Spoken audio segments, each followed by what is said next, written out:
First contact paradigm shift. The Helios deep space research vessel drifted silently through the void, its sophisticated sensors probing the darkness for any sign of the anomalous signal that had brought them to this remote sector. Dr. Sarah Chen stood at the bridge's observation window, her dark eyes reflecting the distant starlight as she contemplated their mission's unexpected turn.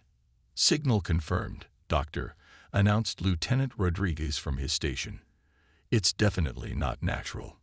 Repeating pattern, complex mathematical sequence. Has to be artificial." Sarah nodded, her heart racing despite her outward calm. After 15 years of searching the cosmos for signs of intelligent life, humanity had finally found something. The irony wasn't lost on her that it happened on what was supposed to be a routine solar survey mission. "What's the source?" she asked, turning to face the bridge crew. "That's the strange part," Rodriguez replied, frowning at his displays.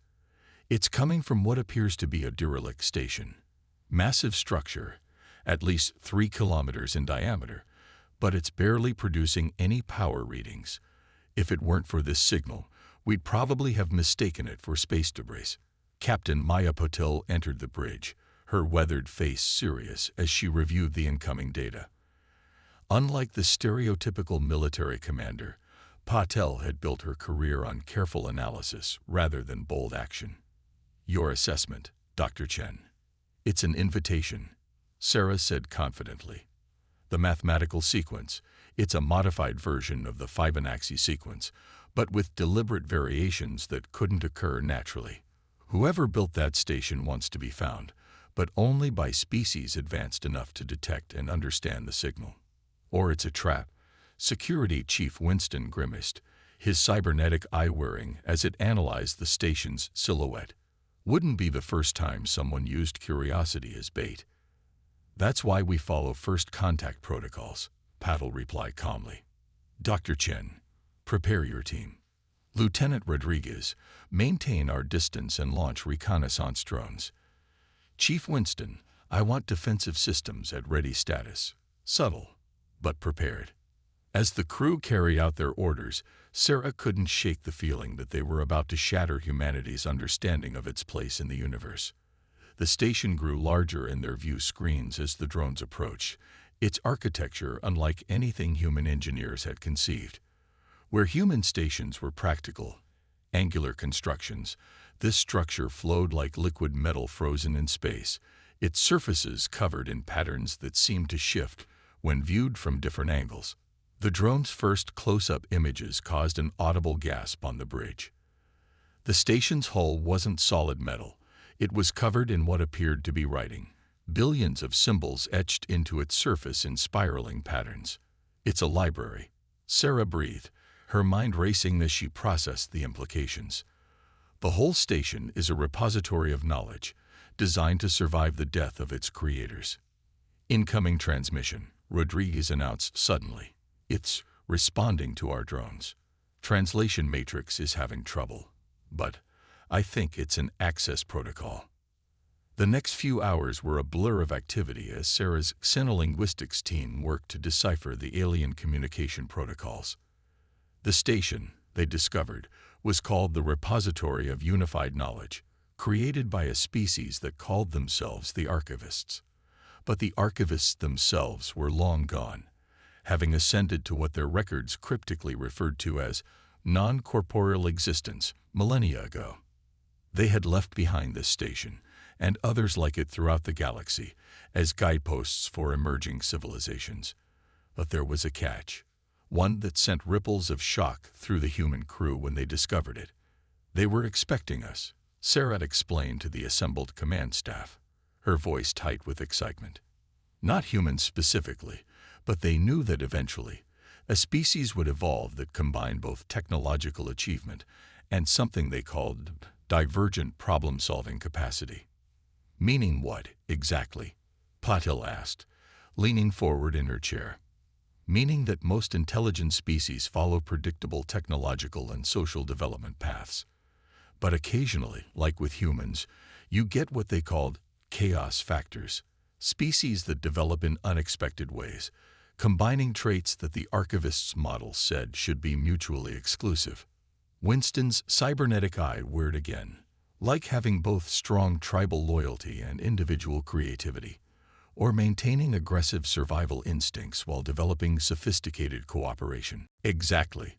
Sarah nodded. The station was designed to activate only for species that exhibited these traits. According to the records, we're only the third species to successfully access it in the last million years. And what does it want from us? Patil asked the question they were all thinking. Sarah's expression turned grave. It wants us to be guardians. There are things out there, threats the archivists foresaw. They believe that only chaos factor species would have the combination of traits necessary to face these threats. That's why they left these repositories, to prepare us. The implications hung heavy in the air. Humanity had hoped to find alien life, had prepared for both peaceful contact and potential conflict. Instead, they had found a cosmic torch being passed to them, along with a warning about responsibilities they had never imagined. "Show them," Sarah said softly to Rodriguez, who activated the main view screen. Across its surface scrolled images that defied description, star-spanning civilizations, technologies that bordered on magic, and horrors that lurked between the galaxies. The archivists had left them a roadmap to humanity's potential future, but also a warning about the price of failure. As Captain Patil studied the data, her expression resolute, Sarah realized that this was humanity's true first contact moment. Not with living aliens, but with the weight of galactic history and responsibility. How they would bear that weight would determine not just humanity's future, but perhaps the future of all life in the galaxy. The Helios hung in space beside the ancient station, a tiny mote of human achievement dwarfed by the repository's massive bulk. But within its hull, decisions were being made and plans were being formed that would reshape the course of human history. The stars looked on, silent witnesses to the moment humanity stepped onto a much larger stage, not as conquerors or supplicants, but as inheritors of a legacy beyond their wildest dreams. The silent menace. 3 months after the Helios discovery, Earth's orbital space had transformed. The repository's data had accelerated human technological development by decades, though Dr. Sarah Chen sometimes wondered if they were moving too fast. 5 new deep space vessels were under construction, incorporating principles that would have seemed like science fiction mere months ago. But it wasn't the technological leap that kept her awake at night. It was what they have found buried deep in the repository's archives. "The data is clear," she explained to the United Earth Council, her hologram standing in the center of their circular chamber. "The archivists didn't just leave us knowledge. They left us a warning about something they called the entropy tide." The council members shifted uncomfortably in their seats. These were people used to dealing with earthly concerns, resource management, population dynamics, climate stabilization. The idea of a cosmic threat was outside their comfort zone. "Define entropy tide," Council President Adebayo requested, his deep voice steady despite the tension in the room. Sarah gestured, and the chamber filled with holographic models. "It's not a single entity, but a phenomenon. The archivists discovered that intelligent life tends to follow certain patterns. Most species achieve space travel, form alliances, build empires, and eventually either destroy themselves or evolve beyond physical form, like the archivists did. But something disrupts this pattern," Adebayo prompted. "Yes. Periodically, roughly every 50,000 years, something emerges from the spaces between galaxies. The archivists never fully understood what it was, but they knew its effects. It harvests intelligence, consumes it. Entire civilizations vanish, their knowledge and consciousness absorbed into something the archivists couldn't comprehend." The chamber erupted in murmurs of disbelief and fear. Sarah waited for them to quiet before continuing.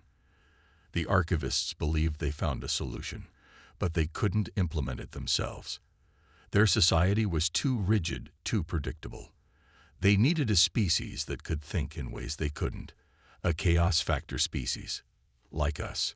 Back on the Helios, Now docked at Earth's largest orbital station, Captain Patel and Chief Winston were reviewing the latest sensor data. The repository had provided them with detection protocols that the archivists had developed, allowing them to see things their instruments had previously missed. Another anomaly, Winston reported, his cybernetic eye projecting the data into the air between them. That's the third one this week. Something's disturbing the quantum fabric between here and the Carina arm.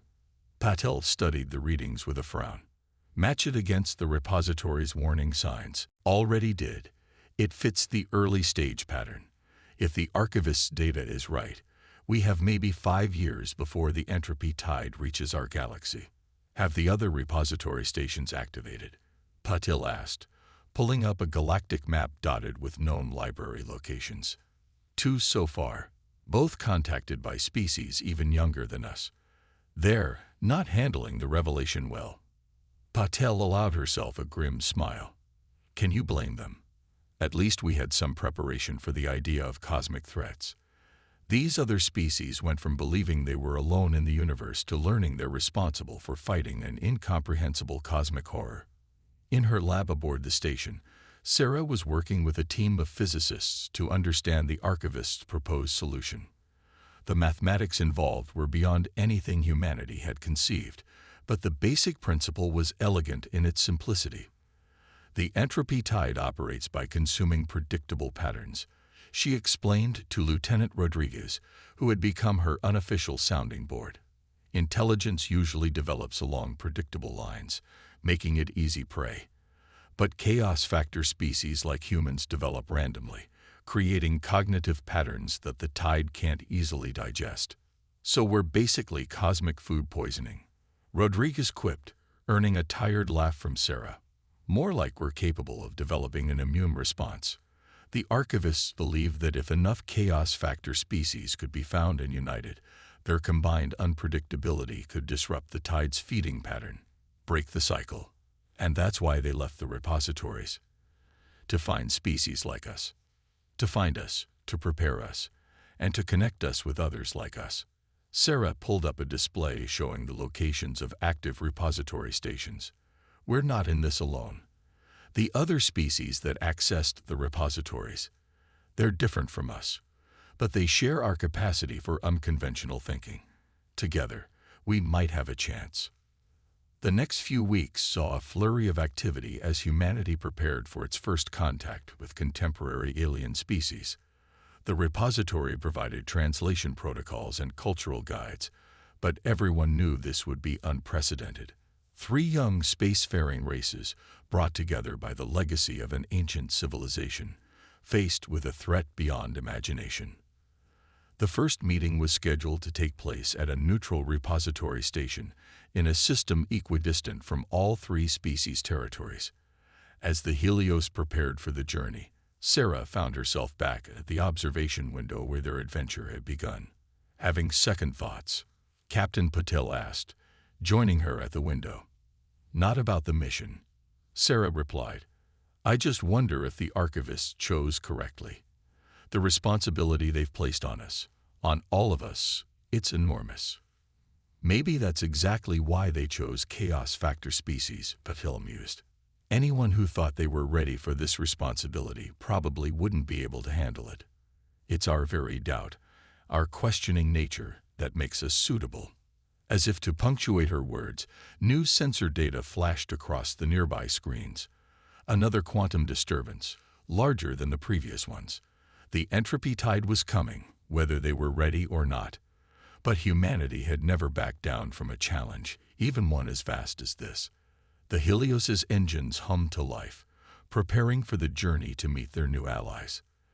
They carried with them humanity's hopes, fears, and most importantly, their limitless capacity for adaptation. The stars seemed to watch with renewed interest as humanity took its first steps toward a destiny stranger and more significant than anyone could have imagined. Convergence of chaos. The neutral repository station hung in space like a twisted metallic dream, its surface patterns shifting in ways that still defied human understanding. Inside, Dr. Sarah Chen tried to maintain her composure as she faced the representatives of the other Chaos Factor species for the first time. The Meridians had arrived first, beings of crystalline structures that reorganized themselves constantly, their thoughts expressed through patterns of light that danced through their translucent bodies. Their ship looked like a collection of geometric shapes that shouldn't fit together, yet somehow did. The Voidborn came second, evolved from deep space organisms that had never known a planetary surface. They existed within specialized environment suits that mimicked the extreme conditions of their natural habitat, their multiple appendages moving with unsettling grace. We are not what the others expected. The Meridian representative, who had taken the name Crystal Song in Darkness, communicated through the repository's translation systems. Their internal lights pulsed with what Sarah interpreted as amusement. "None of us are what anyone expected," Captain Puddle replied diplomatically. "That's rather the point, isn't it?" The Voidborn representative, who called themselves Deep Current, extended several tentacles in what their cultural guide indicated was a gesture of agreement. "Our species should not exist as we do. We evolved in the space between stars, yet developed technology. The Meridians evolved in crystal matrices, yet developed art. Humans evolved as planetary predators, yet developed philosophy."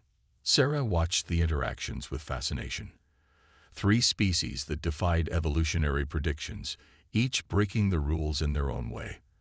The repository's data had prepared them for the meetings, but seeing it in person was something else entirely. The entropy tide approaches. Crystal Song in Darkness pulsed, their lights shifting to darker hues. Our sensors detect its ripples in the quantum foam. The Archivist's predictions are proving accurate. "We've been analyzing the Archivist's proposed solution," Sarah interjected, pulling up holographic displays. "But we think they might have been too structured in their approach." The other representatives turned their attention to her as she continued. "They suggested using our combined chaos patterns to disrupt the tide's feeding cycle, but they assumed we would need to coordinate our efforts in a way that, well, isn't very chaotic." Deep Current's tentacles writhed in what their guide suggested was intense interest. "Explain." "The Archivists thought we needed to create a unified defense," Sarah explained. "But what if that's exactly the wrong approach? What if instead of trying to coordinate our chaos, we embrace our differences, create multiple unpredictable patterns that the tide can't adapt to?" Crystal Song in Darkness's internal lights strobed rapidly. "Yes, like the crystalline harmonics of our deep caves. Each crystal vibrates differently, creating patterns that seem random but contain deeper order. Or like the quantum currents we ride between stars," Deep Current added. "No two paths the same, yet all reaching their destination." The meeting evolved into an exchange of ideas that would have given the Archivists computational overloads. Humans contributed their understanding of adaptive strategies and asymmetric warfare. The Meridians shared their grasp of crystalline computing that operated on principles of controlled chaos. The Voidborn offered insights into navigating and manipulating the very quantum disturbances that the tide used to travel. But it wasn't all smooth cooperation. When the Meridians suggested a defense based on crystalline resonance patterns, the Voidborn pointed out it would be useless in deep space. When the Voidborn proposed quantum disruption fields, humans had to explain why that would devastate planetary civilizations. Each species' chaos manifested differently, sometimes incompatibly. Perhaps, Sarah suggested during a particularly heated debate, these conflicts are exactly what we need. The tide expects patterns, even chaotic patterns, if they're consistent.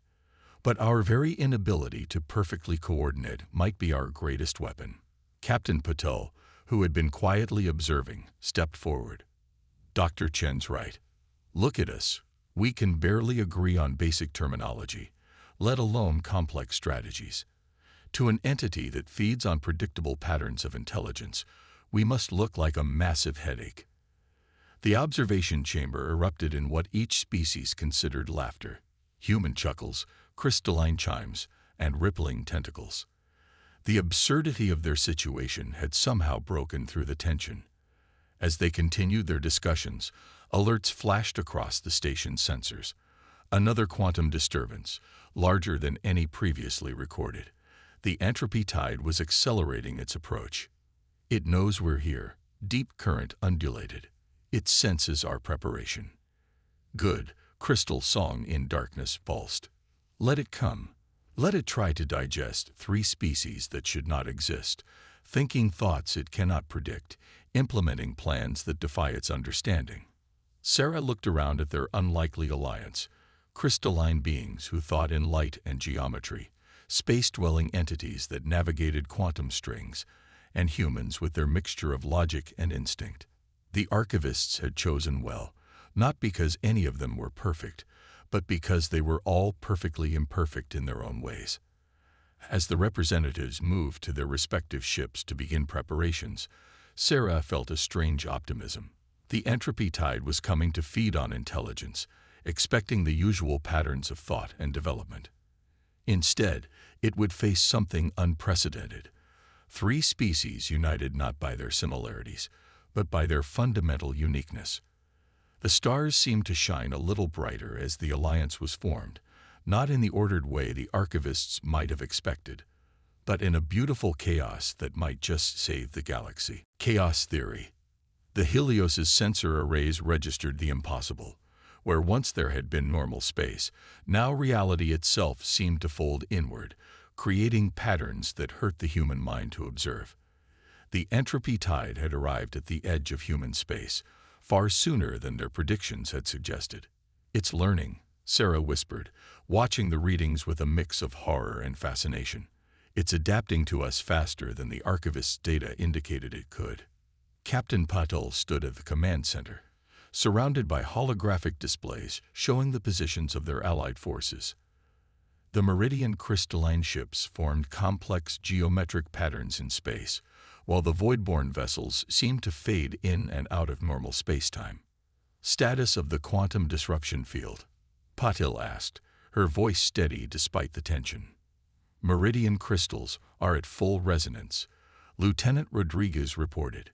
"Void-borne quantum manipulators are ready. Our own chaos pattern generators are functioning, but," he hesitated, "we still can't predict how they'll interact." "That's the point," Sarah reminded them. "If we can't predict it, neither can the tide." The plan they'd developed was either brilliant or insane. Probably both. Each species would generate its own form of chaos. The Meridians with their crystalline resonance patterns that defied standard physics, the Voidborn with their quantum state manipulations, and humans with their newly developed technology that deliberately introduced random variables into spacetime. "First contact in 5 minutes," Winston announced, his cybernetic eye processing data faster than any normal human could. The tide. It's changing shape, responding to our presence. Through the view screens, they watched as space itself seemed to darken.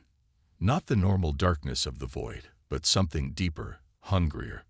Within it, patterns began to emerge, complex mathematical sequences that seemed to reach into the mind and try to reorganize thoughts into more digestible patterns.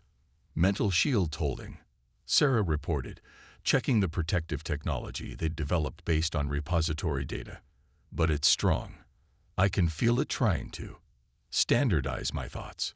All ships, execute pattern Omega," Patel commanded. "Remember, don't coordinate.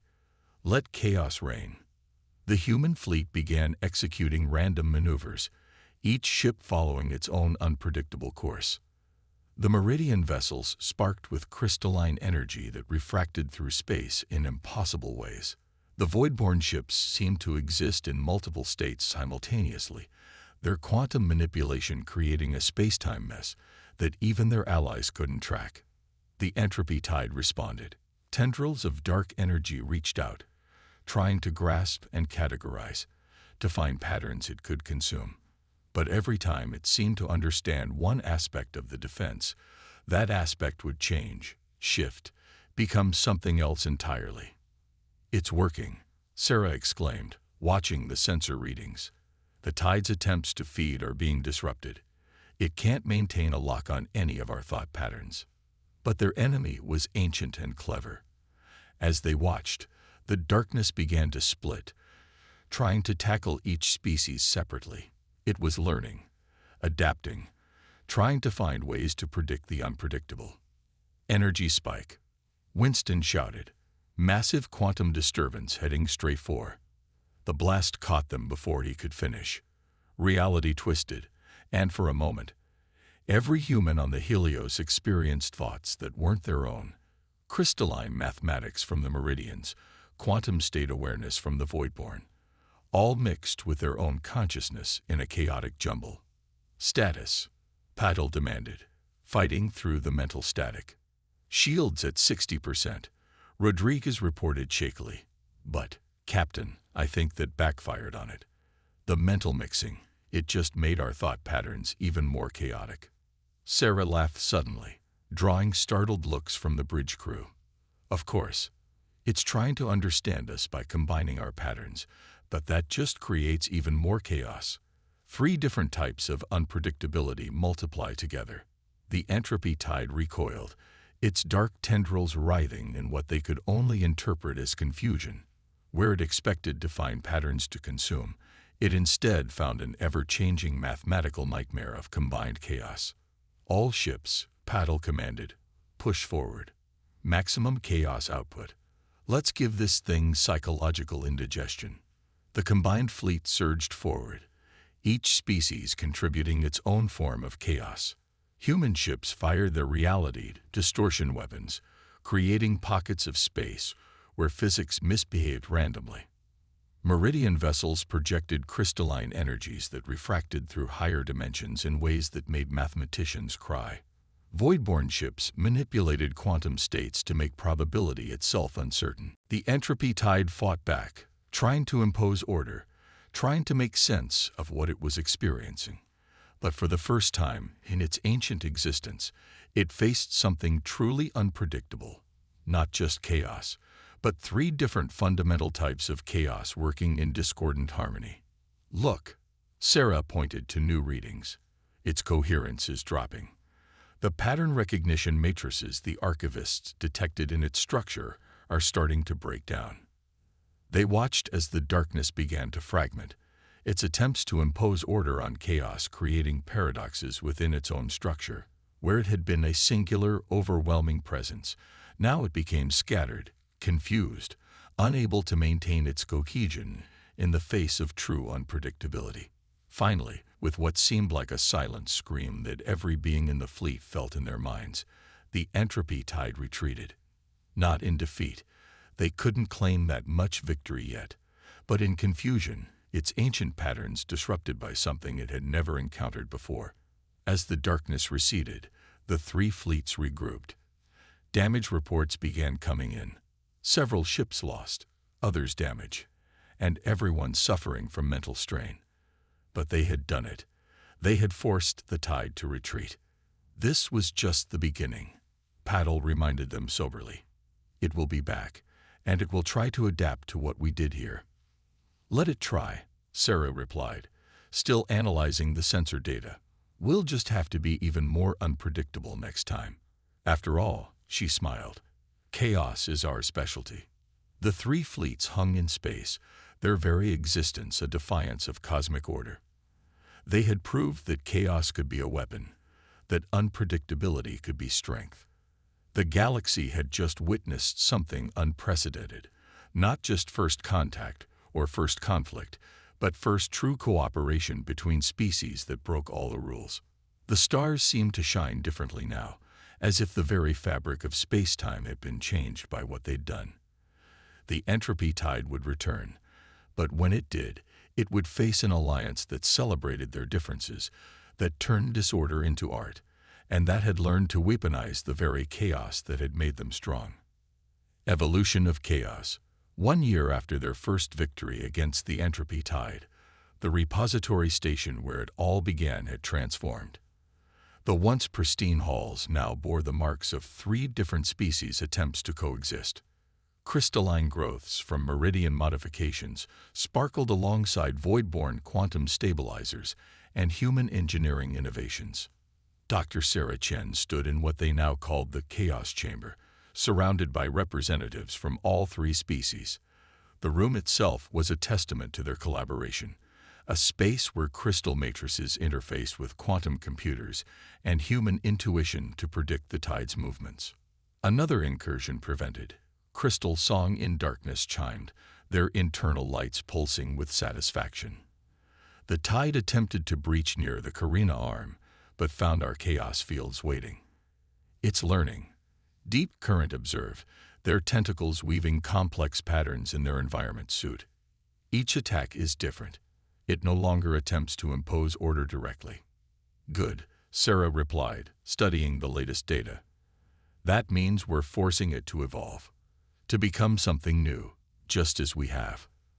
The changes in all three species over the past year had been profound. Humans had learned to think in crystalline mathematics from the meridians and grasp quantum uncertainties from the voidborn. The meridians had adopted human intuition and voidborn spatial awareness. The voidborn had incorporated human emotion and meridian precision into their quantum manipulations. Captain Patel, now Admiral Patel, entered the chamber with her usual quiet authority. Time had added more gray to her hair, but her eyes were sharper than ever. The Council is ready for our report. Have we confirmed the theory? Sarah nodded, bringing up a complex holographic display that represented their combined findings. The entropy tide isn't trying to destroy life or intelligence. It's an evolutionary force, pushing species toward predictable patterns that it can easily consume. But we've changed the rules of the game. By introducing sustainable chaos, Crystal Song in Darkness added, their lights forming complex mathematical symbols in the air. We're forcing the tide to adapt to unpredictability. Which means Deep Current's tentacles rippled with excitement. We're not just defending against it, we're changing it. Evolution goes both ways. The display showed the tide's behavior patterns over the past year. Where once it moved with singular purpose, now it showed variation, uncertainty, even creativity in its attempts to overcome their defenses. Each failure to consume their chaotic alliance pushed it further from its original nature. The archivists never considered this possibility, Sarah explained to the assembled representatives. They saw the tide as a force to be defeated or contained, but by embracing chaos, we're transforming it into something new. Something that might actually contribute to the galaxy's evolution, rather than limiting it. Speaking of evolution, Admiral Patel interjected, the new signals we've detected. Sarah's eyes lit up. Yes, we've confirmed it. 3 more repository stations have activated in the past month.